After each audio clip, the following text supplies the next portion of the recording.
नमस्कार, मैं शिक्षा मिश्रा झारखंड के सुप्रभात मीडिया में आपका स्वागत करती हूँ। दोस्तों, झारखंड के तमाम छोटी बड़ी खबरों को जानने के लिए हमारे चैनल को सब्सक्राइब करें और साथ ही कमेंट सेक्शन में ज़रूर बताएं कि आप झारखंड के किस जिले से हमारे न्यूज़ को देख रहे हैं। तो चलिए शुरू करते हैं खबर को, जानते हैं आज के मुख्य समाचार। हेमंत सोरेन ने झारखंड के लोगों को दी खुशखबरी, झारखंड में पुरानी पेंशन स्कीम लागू।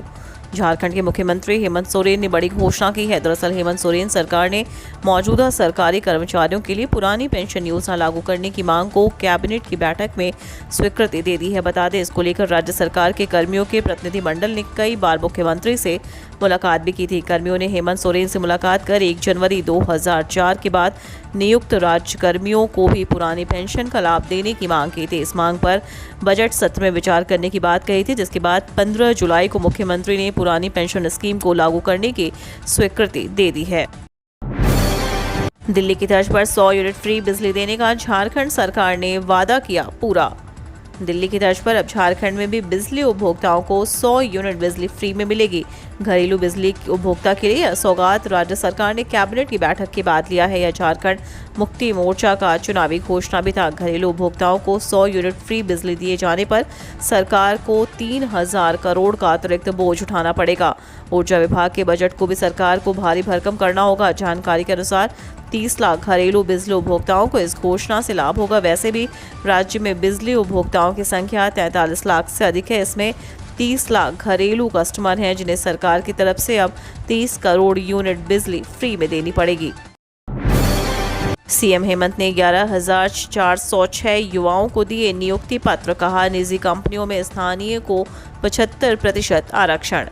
हाथों में ऑफर लेटर और चेहरे पर चमक, मौका था निजी क्षेत्र के अंतर्गत नियोजन और नियुक्ति पत्र वितरण समारोह का। आखिर हो भी क्यों ना, मुख्यमंत्री हेमंत सोरेन के सार्थक प्रयासों से इनके अरमान जो पूरे हो रहे थे, सपनों को नई उड़ान मिल रही थी। खास तौर पर मुख्यमंत्री ने जब 11,406 चयनित उम्मीदवारों में कुछ युवाओं को सांकेतिक रूप से निजी क्षेत्र में नियुक्ति के लिए ऑफर लेटर सौंपा तो इनकी खुशियां देखते ही बन रही थी। मुख्यमंत्री ने कहा, यह तो शुरुआत है, चाहे सरकारी हो या निजी क्षेत्र, नियुक्तियों का सिलसिला अनवरत जारी रहेगा। नीट यूजी 2022 की परीक्षा आज झारखंड के सभी जिलों में पहली बार होगा एग्जाम सेंटर, मिलेगा 20 मिनट अतिरिक्त समय।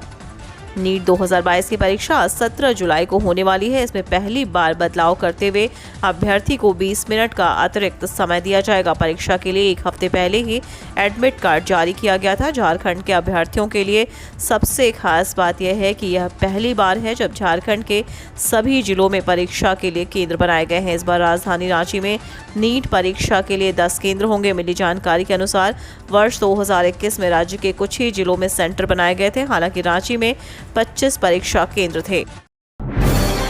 झारखंड सरकार ने 11 पान मसाला ब्रांड्स पर 1 साल का लगाया प्रतिबंध। झारखंड सरकार ने 11 पान मसाला ब्रांड पर अगले 1 साल के लिए प्रतिबंध लगा दिया है। प्रतिबंधित पान मसालों में पान पराग, शिखर पान मसाला, रजनीगंधा, दिलरुबा, राजनिवास, मुसाफिर, मधु, विमल, बहार पान मसाला, शोहरत ब्रांड और पान पराग प्रीमियम ब्रांड शामिल हैं।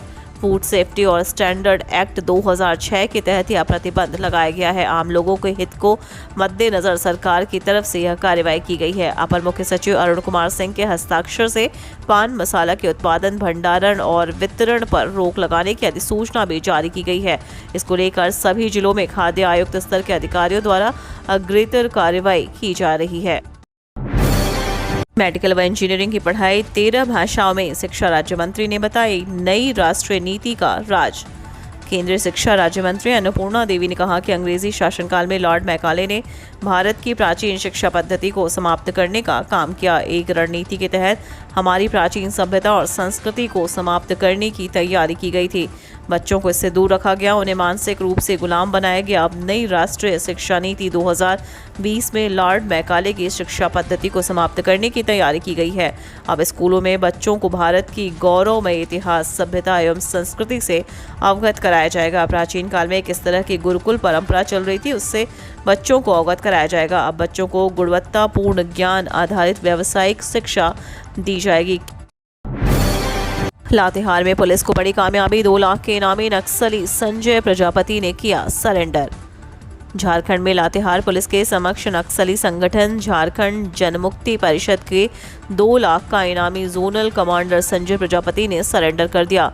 आत्मसमर्पण करने वाले नक्सली को पुलिस की ओर से 2 लाख रुपए का चेक प्रदान किया गया। 30 वर्षीय जेजेएमपी के सब जोनल कमांडर संजय प्रजापति ने झारखंड सरकार की आत्मसमर्पण एवं पुनर्वास के तहत शुरू की गई नई दिशा से प्रभावित होकर डीआईजी राजकुमार लकड़ा और लातेहार के पुलिस अधीक्षक अंजनी अंजन के समक्ष आत्मसमर्पण किया। आत्मसमर्पण करने वाले नक्सली संजय के खिलाफ लातेहार जिले के विभिन्न थाना क्षेत्रों में कई मामले दर्ज थे और वह 4 वर्ष से फरार चल रहा था। संजय वर्ष 2013 से नक्सली संगठन में सक्रिय था और उस पर दस्ते के सदस्य पप्पू लोहार, आज़ाद जी, मनोहर पहाड़ी और उपेंद्र सिंह खेरवार के साथ मिलकर कई नक्सली वारदात को अंजाम देने का आरोप है। यशवंत सिन्हा ने अंतिम दिन झारखंड में मांगा समर्थन, बोले एसटी को शक्ति देना चाहते हैं तो बनाए प्रधानमंत्री।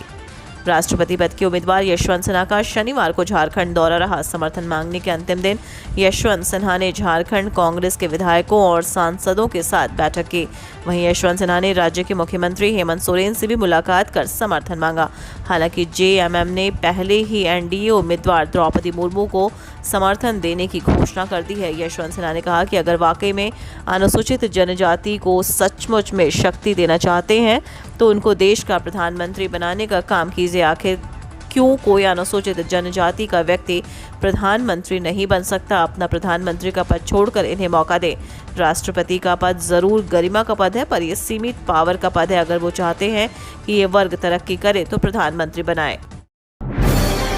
एटीएम में डालने वाले 2 करोड़ रुपए को लेकर कर्मी हुआ फरार। 2 दिन से खाली पड़े हैं कई एटीएम। राजधानी में एसबीआई के कई एटीएम में 2 दिनों से पैसा नहीं निकल रहा है। इन एटीएम में पैसा निकालने के लिए जाने वाले लोगों को बैरंग वापस लौटना पड़ रहा है। दरअसल रांची के एटीएम में पैसा डालने वाली कंपनी सीएमएस का कर्मचारी 2 करोड़ रुपए लेकर फरार हो गया है, जिसके कारण कंपनी द्वारा जिन एटीएम में पैसे डाले जा रहे थे उसमें पैसा नहीं डाला जा रहा। नतीजतन आम लोगों को इसका खामियाजा भुगतना पड़ रहा है। कृषि विभाग में 22 साल बाद पद हुए चिन्हित, अब होंगे 375 अधिकारी।